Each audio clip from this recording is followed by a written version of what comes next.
Bem-vindos, aventureiros do mundo da ficção e da fantasia. Preparem-se para mergulhar em histórias épicas, explorar reinos mágicos e encontrar criaturas incríveis. Se você é um apaixonado por dragões, magia, heróis e vilões, este é o seu lugar. Inscrevam-se no canal para não perderem as próximas jornadas. Vamos desbravar juntos o universo da imaginação. Coletânea: As Vozes do Abismo. Silêncio de Blackwood. A Blackwood Academy era um monstro de pedra cinzenta, encravada numa colina que parecia sugar a própria luz do sol. Sua arquitetura gótica, outrora imponente, agora estava desgastada pelo tempo e pela negligência, com vidraças quebradas que pareciam olhos vazios espiando para o mundo exterior.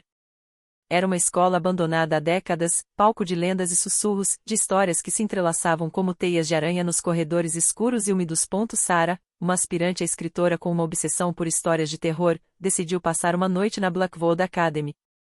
Armada com uma lanterna, um gravador e uma dose generosa de coragem, ou talvez estupidez, ela atravessou os portões enferrujados, o ranger metálico ecoando no silêncio sepulcral. O ar estava pesado, carregado de um odor a mofo e terra úmida, misturado a um cheiro metálico, quase como sangue seco. A entrada principal estava desabada, oferecendo um acesso fácil aos corredores sombrios. Cada passo de Sarah produzia um eco que parecia amplificar o silêncio, que se tornava cada vez mais opressivo. As paredes estavam cobertas de grafites, alguns recentes, outros tão antigos que pareciam parte da própria estrutura do edifício. Ela ouvia sussurros, mas quando tentava identificar a fonte, só encontrava o silêncio. No segundo andar, uma janela estava entreaberta, revelando uma vista desolada do pátio. Sarah se aproximou cautelosamente, e então a viu, uma sombra escura, antinatural, se movendo atrás da vidraça. Não era a sombra de uma árvore, nem de uma nuvem. Era uma sombra com forma própria, escura e ameaçadora, que parecia observá-la com uma malícia palpável. Seu coração batia forte no peito, um ritmo frenético que ecoava no silêncio da escola. Ela se afastou lentamente, a sombra ainda a seguindo, como um fantasma teimoso. Os sussurros na escuridão. À medida que Sarah explorava a escola, os sussurros se tornaram mais frequentes, mais nítidos. Eram vozes indistintas, sussurrando nomes, palavras incompreensíveis, que pareciam se infiltrar em sua mente. Ela sentia um frio constante, mesmo com o casaco de lã, um frio que vinha de dentro, não de fora. A lanterna, sua única aliada naquela escuridão, parecia perder seu poder, sua luz fraca e vacilante. Em uma sala de aula, ela encontrou um diário rabiscado, as páginas amareladas pelo tempo. Era o diário de uma aluna, Eliza Blackwood, que descrevia eventos estranhos na escola, aparições, sonhos perturbadores e uma crescente sensação de pavor.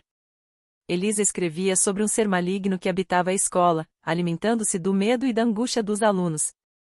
O diário terminava abruptamente, com uma entrada final assustadora: "Ele está aqui, ele me vê." Sarah começou a entender a verdade por trás das lendas. A Blackwood Academy não era apenas uma escola assombrada, era uma prisão, um portal para um reino de trevas. No porão, Sarah descobriu um altar improvisado, com símbolos estranhos gravados na parede. Ao redor do altar, havia restos de velas, ossos e objetos antigos. Em uma das paredes, uma inscrição sangrenta: "O contrato de sangue selará seu destino." Sarah percebeu que a sombra que ela vira na janela era apenas um prenúncio.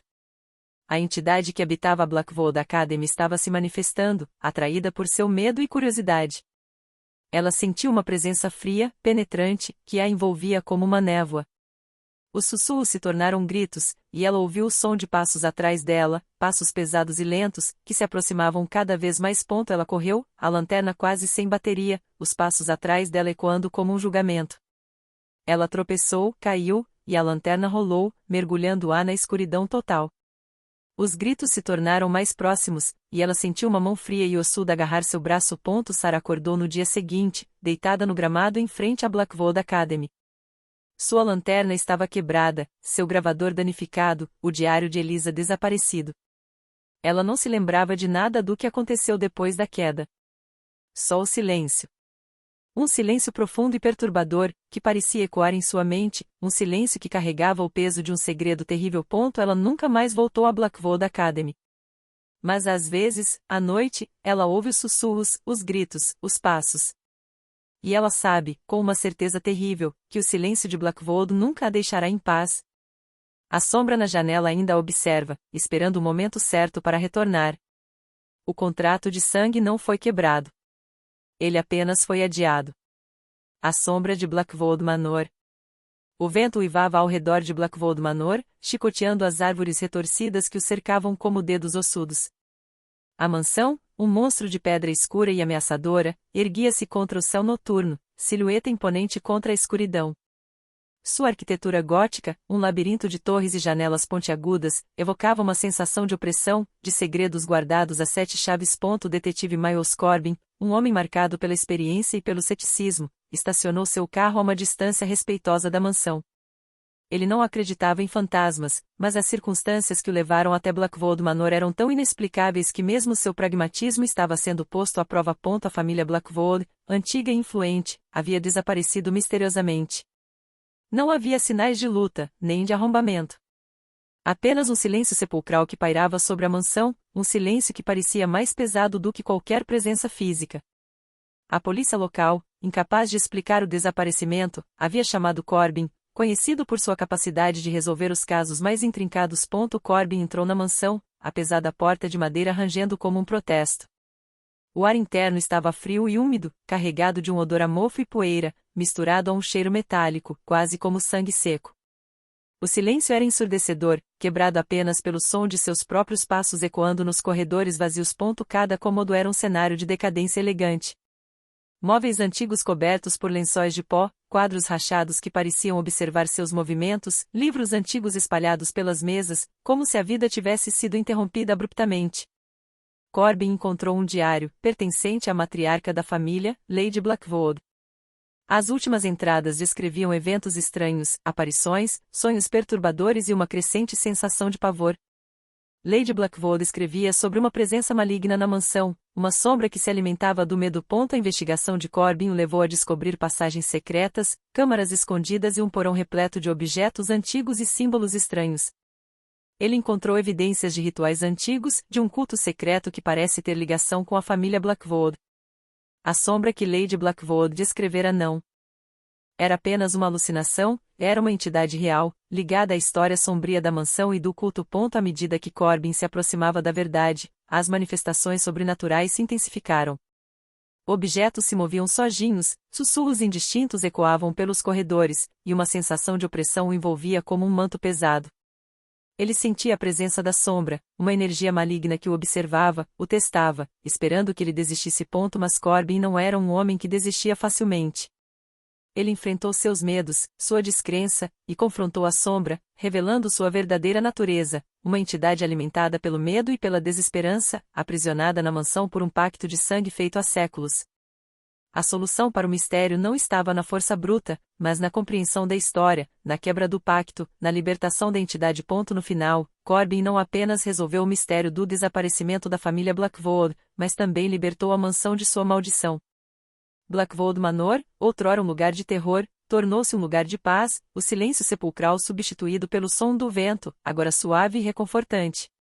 A sombra havia partido, deixando para trás apenas a memória de sua presença sinistra. O silêncio dos sepulcros. A névoa da noite envolvia o cemitério de São Jerônimo como um véu fúnebre, obscurecendo os túmulos antigos e as cruzes retorcidas. O vento sussurrava entre os ciprestes, seus galhos como braços esqueléticos que se agitavam na escuridão.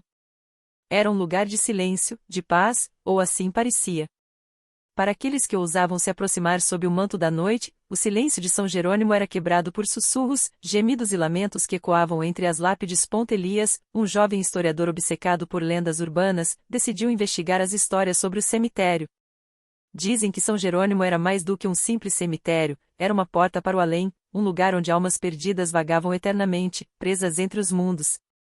Armado com uma lanterna e um gravador, Elias adentrou o cemitério, o frio da noite penetrando seus ossos. O silêncio era pesado, opressivo. Cada passo de Elias produzia um eco que parecia amplificar o silêncio, que se tornava cada vez mais ameaçador. As lápides, muitas delas cobertas de musgo e líquens, pareciam observá-lo com seus olhos vazios. Ele ouvia sussurros, gemidos distantes, mas quando tentava identificar a fonte, só encontrava o silêncio. Ele encontrou um túmulo diferente dos outros, sem nome, sem data, apenas uma inscrição enigmática: aqui jaz a dor que não se esquece. Uma sensação de frio intenso o atingiu, um frio que vinha de dentro, não de fora. A lanterna, sua única aliada naquela escuridão, parecia vacilar, sua luz fraca e vacilante. Elias começou a ouvir vozes, sussurros que se transformavam em gritos, lamentos que pareciam vir de todas as direções. Eram as vozes das almas perdidas, presas no cemitério, clamando por paz, por libertação. Ele sentia a presença delas, frias e opressivas, como se centenas de mãos fantasmas o tocassem. Ele tropeçou, caiu, e a lanterna rolou, mergulhando na escuridão total.